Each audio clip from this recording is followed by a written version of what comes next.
그래서 감사하고요. 또 하나님께서 오늘 부활절 하나님 이 교회를 향하신 특별한 의미가 있는 것 같습니다. 저희 교회도 153 운동을 하고 있는데 이 교회도 153 운동을 하고 있고 되게 많은 하나님 또 일하심이 또 보이는 것 같습니다. 제가 5년 전 송파구에 있는 한 청년들만 한 150명 정도 되는 교회에 4월 16일 날 5년 전 4월 16일 날 그때 고난주간이죠. 고난주간 수요일 예배 제가 강사로 갔었습니다. 그때 가서 전했던 말씀 제목이 한국이 가나 아닙니까? 라는 제목이었습니다. 그리고 그 몇 시간 제가 말씀을 전하기 전에 세월호가 가라앉기 시작했고 아이들이 이제 침수되기 시작했습니다. 그리고 그 저녁에 제가 뉴스에서 계속 살았다 이렇게 가짜 뉴스 나왔다가 이제 근데 그때 제가 전했던 제목이 한국이 가나 아닙니까? 라는 제목이었습니다. 그 의미가 무엇이었냐면은 아까 여러분 불렀던 그 중에 갈릴리 바닷가에 이제 그 찬송가 복음성가죠. 그 복음성가가 어디에서 나오는지 아십니까? 그 북한 영화 다른 영화인데 북한 지하교회에 대해서 찍은 영화입니다. 그 영화에서 북한 지하교회 성도들이 복음을 탈북했다가 다시 돌아가서 북한 지하교회 성도들을 데려오려다가 그 사람이 아내가 지하교회 성도인데 잡혀서 고문을 받습니다. 그리고 결국 그 아내가 예수 믿는다는 그것 때문에 순교를 당합니다. 그때 이 남편은 그 아내가 죽는 것을 보아야만 했습니다. 그때 그 남편 초로를 탈북할 수 있게끔 도왔던 한 군인이 있었는데 그 군인이 그 형제에게 물어봅니다. 형, 한국에 가면 한국이 가나안이에요? 그러면 그 형제가 한국이 가나안입니까? 라는 이런 이야기를 들은 것은 지하교회가 그들에게 말씀을 전했고 말씀을 그들에게 들었다는 것이죠. 그래서 이 친구가 다시 돌아갔다가 그 가족을 데리러 오려 하다가 발각되어서 순교당하는데 결국 이 초로도 마지막에 총살을 받습니다. 근데 그 총살을 받을 때 흘러나오는 맨 마지막 배경음악이 사랑하는 초로야 내가 아직도 나를 사랑하느냐 라는 그 찬송가 복음성가 가사였습니다. 오늘 이 자리에서 오면서 여러분이 이것을 부르는 것을 보면서 지금 우리는 세월호 5주기를 맞았습니다. 지난 지 며칠 안 됐습니다. 그리고 우리는 우리 주님이 다시 사심을 기억하는 이 예배를 우리는 여기에 섰습니다. 그런데 여러분 오늘 북한에 대해서 들으려고 합니다.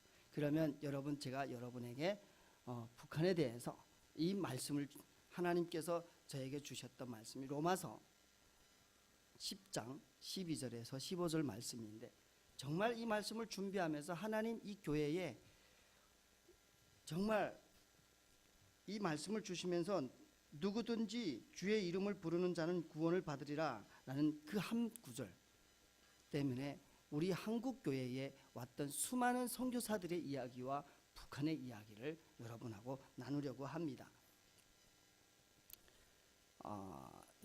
파워포인트 돌려주시면 제가 그래서 사실은 제 제목을 북한 교회에 대해서 북한 선교에 대해서 이야기하기 때문에 민족 복음화와 북한 선교라는 제목이었는데 그래도 제가 민족 복음화와 북한 선교를 이뤄가는 사람들을 묵상하면서 또 오늘 본문의 말씀을 보면서 부활을 사는 사람들이 어떤 사람들이었는지 또 하나님께서는 오늘 사도 바울을 통해서 그때 유대인들에게 자기 의에 충만해서 율법에 의지하여 자기 행위에 충만해서 있던 그들에게 그 율법으로 인해서 당신의 행위로서는 구원받을 수 없다. 그 구원은 너희 유대인들에게만 속한 것이 아니라 그를 믿는 모든 자들에게 그 구원이 속해 있음을 사도 바울은 이야기합니다. 그러면서 이 말씀이 이렇게 전개되죠.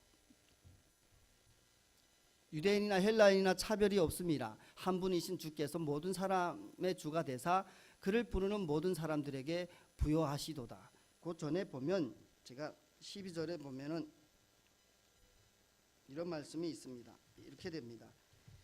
10절에 보면 11절에 보면 성경이 이르되 누구든지 그를 믿는 자마다 부끄러움을 당하지 아니하리니. 여러분 제가 11절도 준비했어야 되는데 준비 못해서 죄송하고요. 11절에 이렇게 부끄러움을 당하지 않는다고 합니다. 여러분 부끄러움을 당하 보셨습니까?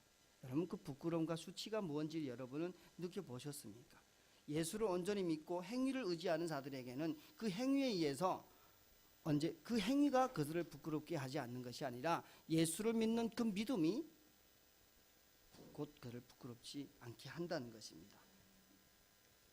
저는 북한에서 자랐습니다. 북한에서 자랐고 이 말씀으로 오늘 이 우리가 부끄러웠던 그 시대를 여러분하고 좀 나누려고 합니다. 저는 아까 목사님 방금 전에 말씀했던 것처럼 제가 백석대에서 학부를 4년 공부하고 백석대에서 열심히 사역하다가 그리고 신대원도 백석대에서 1년 하다가 제가 섬기는 교회가 통합축이다 보니까 제가 장신대로 다시 갔습니다. 그래서 장신대 다니고 있고요. 교회는 성민교회, 방배동에 있는 성민교회에 출석하고 있고요.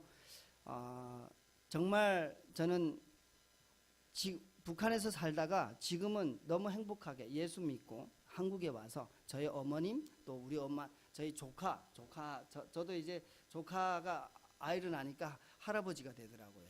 이제 그래가지고 대박 할아버지가 벌써 이렇게 되다니. 이제 그래서 저희 어머니는 이렇게 4대가 함께 삽니다. 저희 어머님이시고요. 저희 아들 그리고 저희 딸 그리고 그 조카 부부인데요. 여기는 남남 중이라는데 북남 이렇게 삽니다.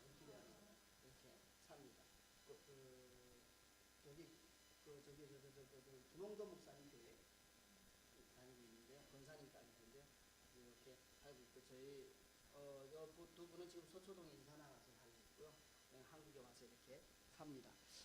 4대가 함께 살고 있으니까 되게 우리 어머님은 중손하고 이렇게 같이 보고 사니까 되게 감사하고요.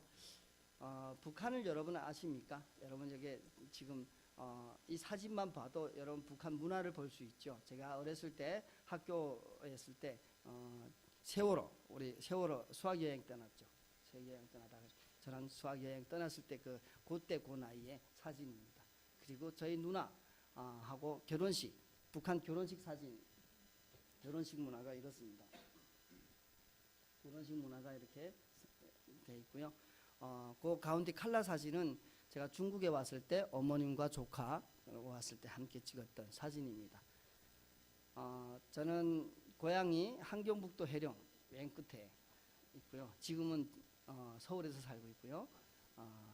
제가 1992년 12월 달에 한번 1차 탈북하고 한번 93년도에 북송돼서 북한으로 갔었다가 감옥에 가 있다가 감옥에서 한 6개월 정도 있다가 나와서 추방돼서 안쪽으로 수방돼 있다가 2차 탈북을 97년도에 합니다. 97년도에 했고요. 중국에서 97년에 있으면서 한 10년 정도 중국에서 도피 생활을 하였습니다. 이렇게 어려서 중국에 왔다가 한국에 온 저입니다. 어떻습니까 사진이? 되게 긴장되죠. 그리고 저보다 더 멋있는 사진은 예수 만난 이후의 사진입니다.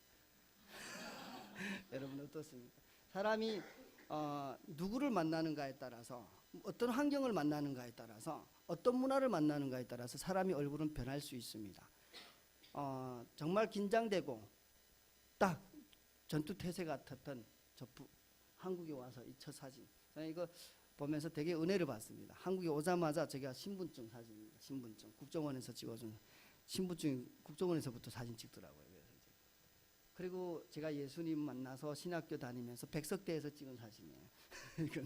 그래서 그 문화를 하나님을 만난 그 기쁨과 그 문화는 사람의 얼굴을 180도를 돌린다는 거죠. 바꾼다는 거죠. 어둠에서 죽음에서 모든 권세를 살아계신 예수님이 부활하신 그 삶을 사는 사람에게 기쁨의 영광이 다시 도래한다는 것이죠. 여러분 북한에 대해서 이렇게 다시 사진이 다시 돌아가네요. 여러분 북한을 어느 만큼 아시는지요? 이제 배경은 이제 이야기했고요. 북한은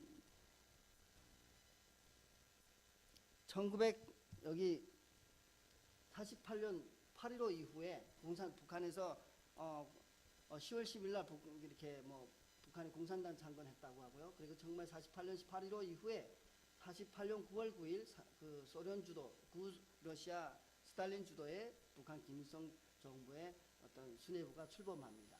그리고 북한은 이런 정책을 합니다. 무상 토지 개혁과 배국, 그리고 무상 배국, 그리고 무상 치료, 무상 교육. 이것은 아직도 지금도 시행되고 있죠. 그래서 김일성은 주체 사상을 했고요. 김정일은 성군 사상을 했고요. 김정은 경제 군사 강국 병행 노선을 가고 있고요.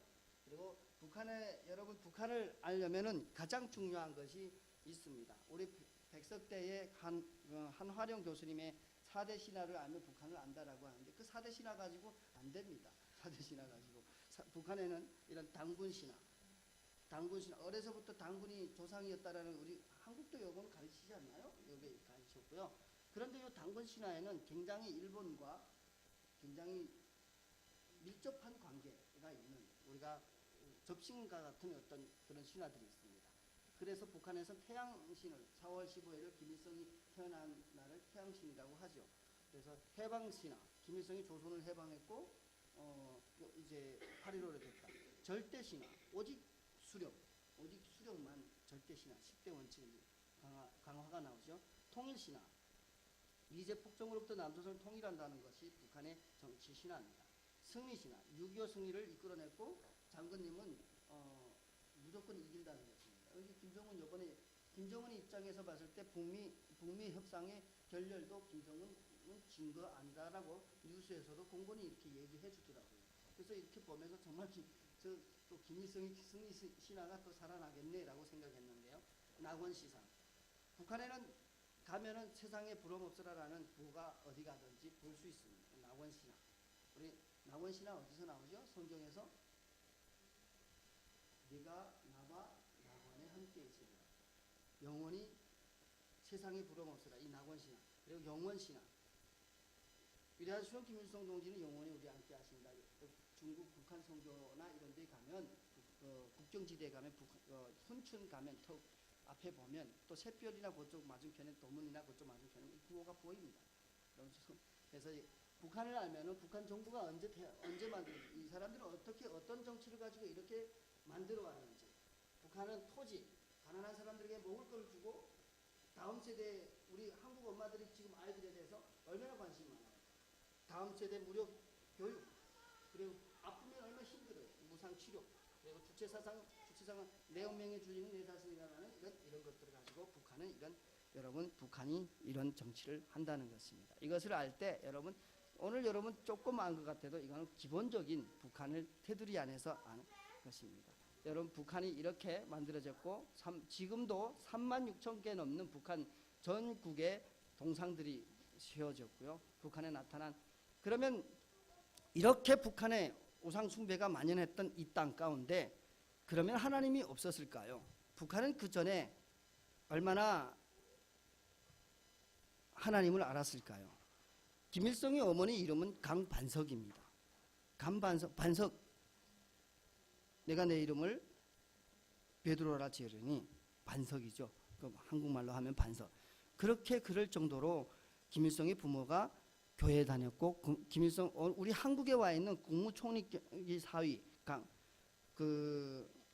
여기 한국에 와 있죠. 그분 삼촌들도 다 목사였죠. 그래서 북한 수뇌부의 어떤 가족들도 하나님을 믿는 사람들. 우리나라에 이렇게 복음이 들어와 이후에 김일성 가족들도 복음을 믿었고, 그래서 간반석이라는 이름을 달 정도로 북한은 하나님을 아는 나라였죠. 그러나 욕심이 잉태한 즉 죄를 낳고 죄가 잉태한 즉 사망을 낳느니라.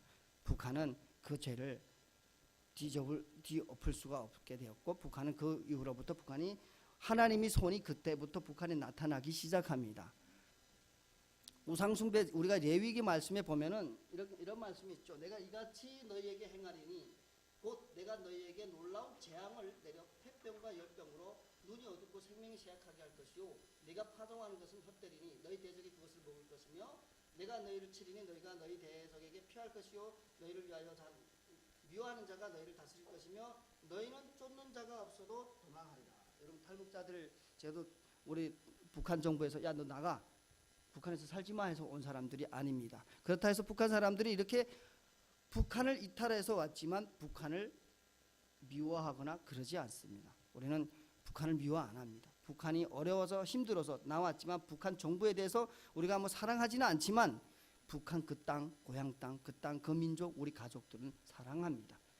우리가 미워할 것은 우리의 싸움은 영적 전쟁이요 혈과 육의 싸움이 아니라고 말씀했듯이 우리는 북한을 사랑하고 북한을 위해서 기도합니다.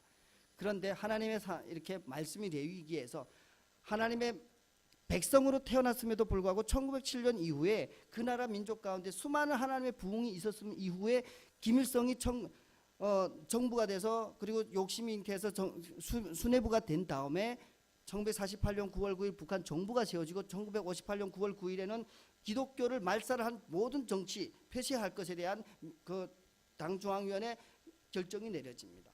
그러면 9월 9일하고 많이 연결되죠. 그런데 하나님이 이것을 레위기의 말씀처럼 어떻게 이루어갔는지, 어떻게 하나님이 이 손에 북한 땅에 나타나셨는지 우리가 보도록 하겠습니다. 이 지도는요,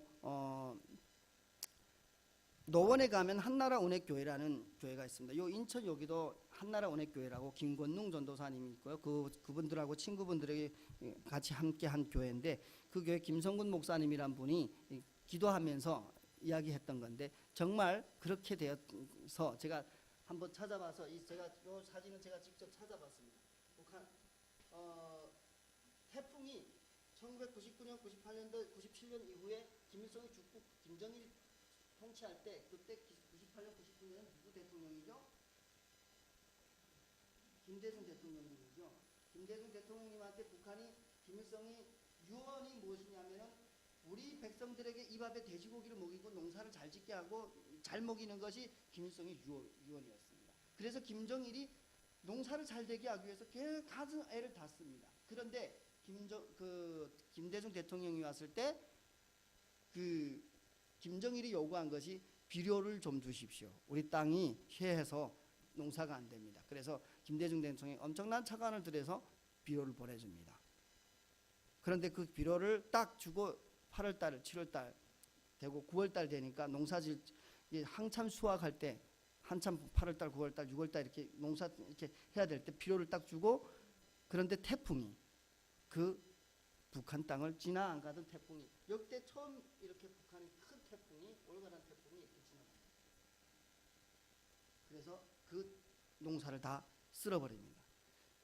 그것만 있겠습니까? 북한이 아까 레위기에서 말한 파종한 것이 헛되리라. 북한이 이렇게 농사를 지어도 땅을 뒤집어도 농사가 안 됐습니다. 농사가 안 됐고요. 아이들 내가 폐병과 열병으로 눈이 어둡고 새하게 할 것이다. 아이들이 이렇게 폐병과 이렇게 고난과 아픔과 이런 여러분 이거는 다 인터넷에서 있는 사진들이 돼서 제가 가져온 거예요. 그래서 인터넷에서 보면 쉽게 찾을 수 있습니다. 여러분 제가 북한에 있을 때도 제가 92년도에 탈북하고 그랬었는데 97년도에 대탈북하기 전까지도 이런 사례는 너무 있었습니다. 저도 이렇게 봤고 저도 이렇게 옥수수 밭에 가서 옥수수 한 이삭을 먹기 위해서 그걸 도둑질하다 먹다 그 힘이 모자라서 집에 돌아갈 힘이 없어서 그 옥수수 밭에서 쓰러져 죽은 것 저 장례를 저도 몇 번을 했습니다. 여러분 97년도 그때는 정말 이랬습니다. 저는 이게 하나님의 말씀대로 이루어진 것을 저는 몰랐어요. 너희가 쫓는 자가 없어도 도망하리라. 누가 이 사람들 보고 너 나가라고 해서 나간 사람 단 한 명도 없다는 것입니다.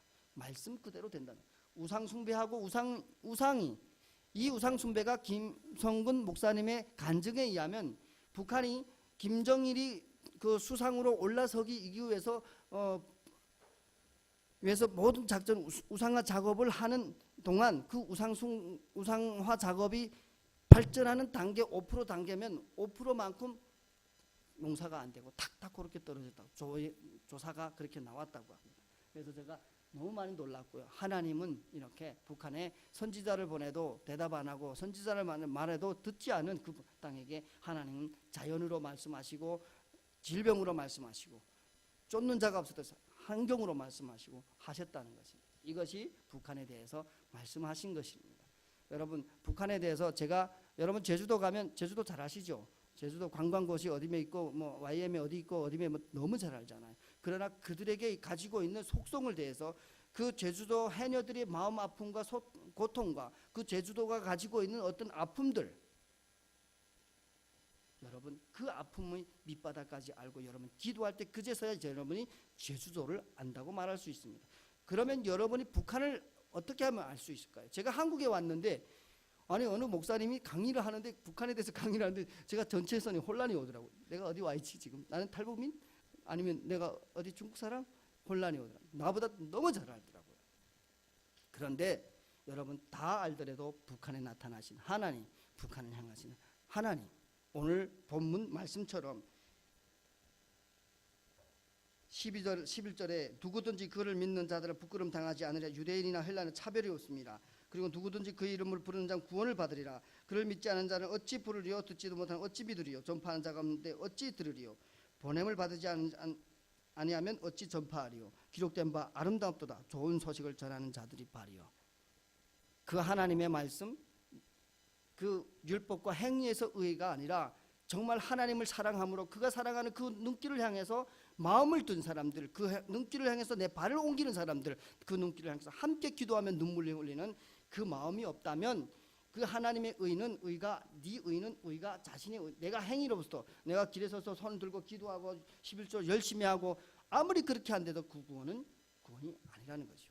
그 의는 그 하나님을 부르는 자, 그 하나님의 은혜 안에서 그 하나님의 주권 속에서 그 하나님을 향해서 사랑하는 자들에게, 그 하나님 부르심에 응답하는 자들에게 하나님은 이 발걸음이 아름답다, 이 발걸음, 이 의를, 그렇게 사는 사람들이 이 의를 산다라고 말씀하신 것처럼 북한을 안다는 것은 북한을 향하신 하나님에 대해서 아는 것만큼 북한을 압니다.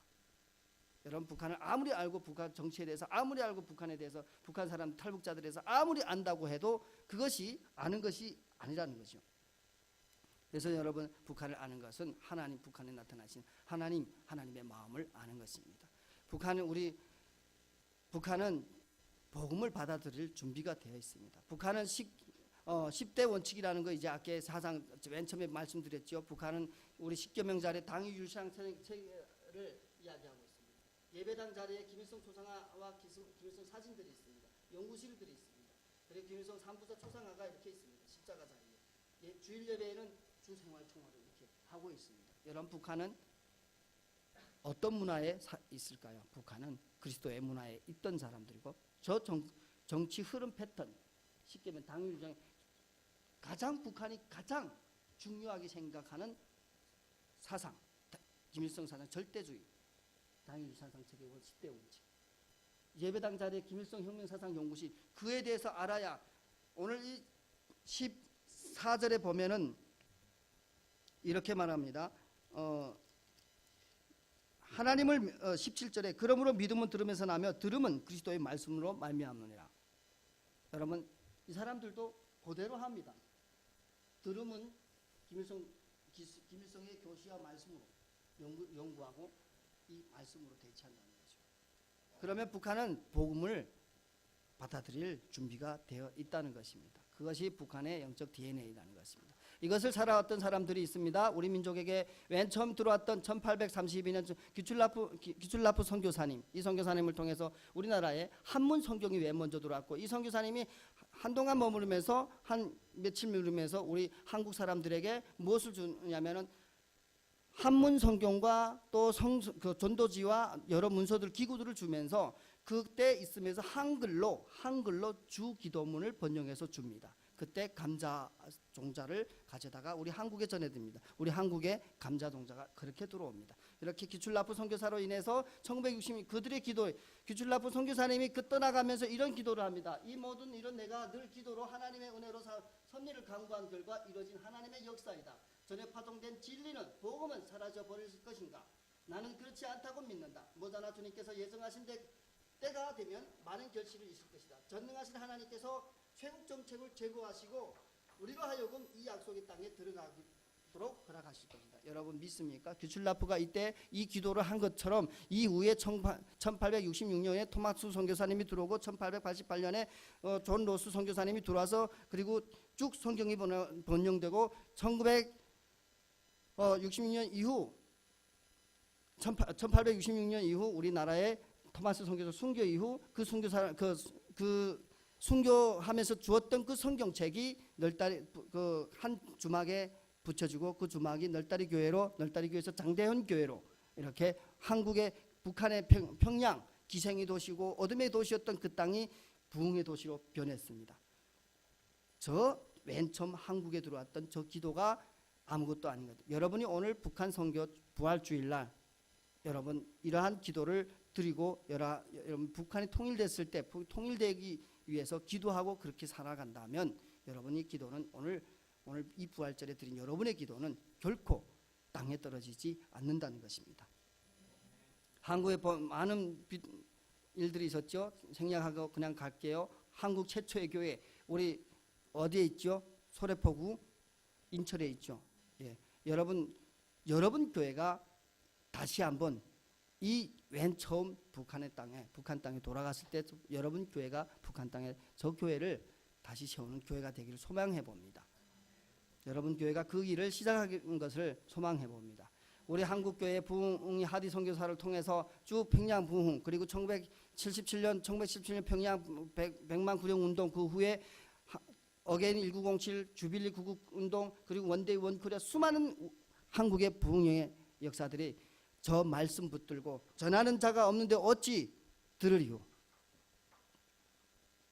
그리스도 그를 부른 자들이 구원을 얻으리라 그 말씀 한마디 때문에 저 사람들이 자기의 생명과 마음을 다 들여서 우리나라에 이런 부흥이 있었다는 거죠. 이제 이 부활의 뜨거운 불을 여러분 하늘영광교회가 가지고 간 것을 소망합니다. 부활의 사람들 두 번째 제가 만났던 사람들입니다. 저에게 복음을 전했던 사람들입니다. 저는 그냥 여기까지 온 것이 아닙니다. 어느 누군가의 기도회 때문에 어느 누군가의 헌신 때문에 여기까지 왔고 제가 여기 지금 서 있습니다. 그 할머니가 저에게 한국에 와서 제 꿈이 이런 꿈이었습니다. 여러분 이 지금 사진이 어떠세요? 괜찮죠? 여기 어딘지 아니죠? 테헤란로. 네. 여기 교보타워 쭉 강남 11번 출구 있는 쪽. 네.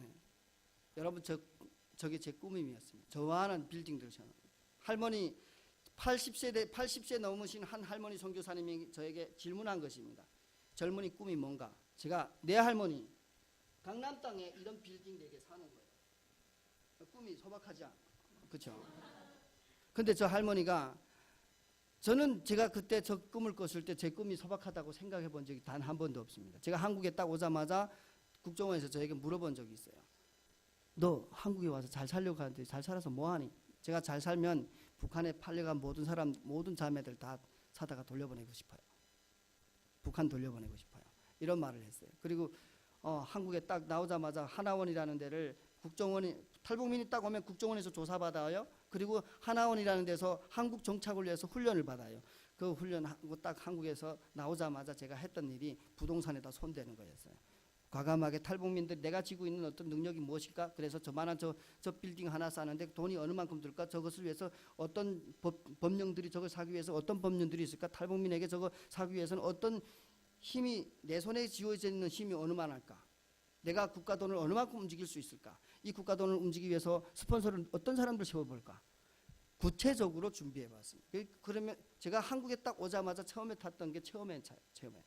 그래서 저 할머니를 만나기 전에 BMW 그 5시리즈를 이제 2천만 원 그 잘 모르니까 한국은 현금 거래하는 거 몰라가지고 그 현금 거래 통장 거래하는 걸 현금 거래를 하는 줄 알고 돈 딱 들고 준비하고 갔어요. 근데 그게 아니더라고. 현금 거래더라고요. 그래서 근데 그 할머니가 저에게 젊은이 꿈이 뭔가 하니까 이런 빌딩 4개요 하니까 이 할머니가 이런 말씀했어요. 자네 꿈이 왜 그리 소박한가? 하나님이 자네를 향한 꿈은 민족을 향한 꿈이요 열방을 향한 꿈이라네. 여러분, 여러분의 꿈은 어느 만큼 있습니까? 여기 나이 어린 우리 김정은이도 무서워하는 중딩.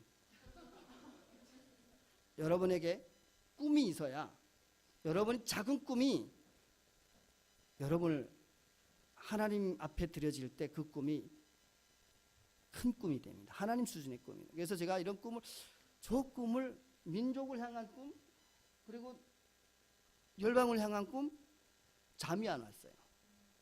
그래서 제가 지금도 면허증이 딱 나오자마자 일종 보통 대형, 1년 만에 대형. 왜 그랬겠어요? 모든 가능성을 다 열어놓고 갔어요. 내가 아무것도, 어떤 일이 있어서 아무것도 할 수 없을 때 밥 먹고 벌어 먹을 수 있는 모든 이런 것들, 그리고 국가에서, 그래서 이렇게 꿈을 꾸다 보니까 하나님 나라 꿈을 꾸게 됐고, 이렇게 그 할머니 따라 기도하는 것을 배우게 됐고요. 그 할머니의 모토가 이런 거였어요. 교회, 예배, 양육, 섬김, 예배 목숨 걸자. 저 할머니 나이가 어떻게 됐을까요? 80세 넘으셨어요. 저 할머니 73세 되는 나이에 40일 금식 기도하면서 40일 하나님께서 금식 기도, 여러분 지금 40일 금식 기도 여러분에게 하나님이 허락하시면 하실 수 있겠어요? 이제 그걸 잘 흔들어야 돼요. 아래울로 흔들면 안 돼요. 옆으로 흔들어야 돼요. 지혜롭게 흔들어야 돼요. 사선으로 흔든다든가 이렇게. 근데 저 할머니 압구정동 소망교회 개총, 각선희 그 목사님이라며 개총 멤버였어요. 권사님이 소망교회가 소망교회 될 수 있도록 저런 권사님, 기도하는 권사님 30년 동안 30몇 명의 권사님들이 철야 기도를 30몇 년 동안 계속 했다는 거예요. 1,500명이 넘는 권사들이 그 중에 매일 철야를 다 철야 기도하는데 벤츠 타고 와서 철야 기도를 해요. 그래서 놀랐어요. 아, 여기 땅이 다르구만, 차가 다르구만. 그런데 그 할머니의 모토가 교회, 예배, 섬김, 예배 목숨 걸자. 그래서 73세 되는 나이에 40일 금식기도 하고 할머니에게 하나님이 나타나서 꿈속에 나타나서 한 반지를 끼워주며 사랑하는 딸아, 내가 너의 마음을, 네 기도를 들었노라. 네가 나와 함께 저 아이들을 돌보지 않겠니? 하면서 꿈에서 나타나서 보여준 게 연변에 있는 고아들, 탈북민 고아들. 저 할머니 74세 나이에 보식 끝난 다음 74세 나이에 중국으로 가서 7년 동안 10명의 탈북민 고아들을 키웁니다. 키워가지고 한국에 옵니다. 그래서 저런 정말 저 할머니 때문에 저는 중국에서 10년 있었다고 했죠. 제가 중국에서 좋은 일을 안 했어요. 그래서 많이 나쁜 일도 하다 보니까 제가 아기를 가질 수 없었어요. 그런데 저 할머니, 그때 저 할머니에게 제가 아기 없어요 이런 말을 해본 적이 없어요. 근데 할머니 믿음의 눈으로 기도하시는 분이니까 딱 보면서 주셨던 말씀이, 청년, 하나님이 청년에게 아기를 주신다네 하며 하나님 말씀 딱 시편 130편 9절, 임신하지도 못하던 여자가 또 아이를 안게 되는로다 할렐루야로 이 말씀 딱 제가 그래서 아이를 갖게 됐어요. 중국에서 제가 많은 나쁜 짓을 하다 보니까 아이를 가질 수 없었어요. 그러면서 제가 이렇게 성경 공부를 하게 되고 난생 처음 이렇게 두꺼운 성경을 공부하게 됩니다. 공부를 하게 됐고 이렇게 또 예수전도단 설립자이신 오대원 목사님을 만나게 되고 제가 DTS라는 데를 예수제자 훈련을 갑니다. 그때 갔을 때 저희 아이가 임신돼 가지고 부부 같이 가기로 했는데 아이가 3개월 넘으면 비행기를 못 타더라고요. 그래서 아내는 못 가고 제가 훈련 받는 중에 거의 오대원 목사님이 그래서 우리 아들이 태어나면 아빠를 먼저 봐야 되는데 저 목사님을 먼저 봐가지고 근심이에요. 걱정이에요. 그래서 선교사님을 통해서 제 마음에 지금도 저분의 마음을 보면서 저분의 평생 모토가 주요 내가 이 민족을 위하여, 저분이 지금 80세 넘으셨어요. 80세 넘었는데 60몇 년도에 한국에 들어와서 선교사로 살면서 평생 동안 한국 사람보다 더 한국을 살아고 미국인인데 한국말 유창하게 해요. 근데 저분이 50년 넘게 한국을 사랑하고 기도하고 이분이 항상 하시는 기도가, 내가 기도를 지는 이 민족을 위하여 하나님께서 저에게 하시는 일이 있다면 나는 그를 위하여 기도를 지는 죄를 범치 아니하겠습니다.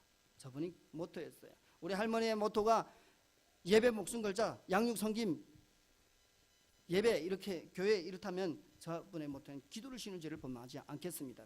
이것이 부활을 사는 사람들, 오늘 믿음의 오늘 부활절을 살면서 오늘 말씀대로 산다고라고 하지만 그 말씀이 내 안에 있는데 잘하지 못하고 그냥 덮여져 있다면 그건 부활의 사람이야. 여러분에게 부활의 삶을 사는 사람들에게는 그 마음을 향하는 사람들이 그 마음을, 하나님을 사랑하니까 하나님의 마음이 있는 그곳에 하나님을 사랑하니까 그 하나님의 마음으로 그들을 섬기고 그들을 선교할 때 비로소 여러분이 그 부활의 삶을 산다는 거죠. 그 후에 제가 저런 사람들을 만나면서 이렇게 많은 경험들을 합니다. 교통사고로 식물인간 됐던 사람을 하나님께서 일으키시는 것을 봅니다. 그리고 또 제가 하나님께서 기도하실 때 하나님께서 이러한 멘토들을 주시면서 아까 저 할머니 여러분에게 이렇게 1호산 전도 운동했었던 것처럼 여러분에게 이 주보를 보니까 가치가 있고 그런 거. 우리 교회는 3가지 삶을 살아야 합니다. 태생, 일생, 영생이라고 했는데 할머니가 늘 이런 말씀하셨습니다. 예배자로서, 예수 안에서 형제로서, 그래서 가족으로서 함께 하나가 되라. 나는 여러분 교회가 예배자로서, 가족으로서, 예수 안에서 형제로서 서로 사랑하는 그런 서로 멘토가 되어주는 그런 가족이 되기를 축복합니다. 저희 아까 방금 전에 결혼식 사진에 그 오대원 목사님이란 분이 결혼 주례하셨고 사모님이 부모님 자리에서 이제 이렇게 해줬고요. 주선혜 교수님 장로원 신학대학교 명예 교수입니다. 저분을 통해서 유진 피터슨이나 미국에 있는 여러 목사님들 유명한 목사님들이 저분을 통해서 기도를 배웠고 훌륭한 학자들이 됐죠. 우리나라에는 굉장히 큰 유업들이 있습니다. 저런 분들을 제가 영적 멘토로 모시고 살았다는 것이 저는 그 유업이 있다고 생각하고 또 오늘 저를 초대해서 이 이야기 듣는 여러분에게도 그 영적 유업, 그 부활의 삶이 여러분에게 있는 줄로 믿습니다.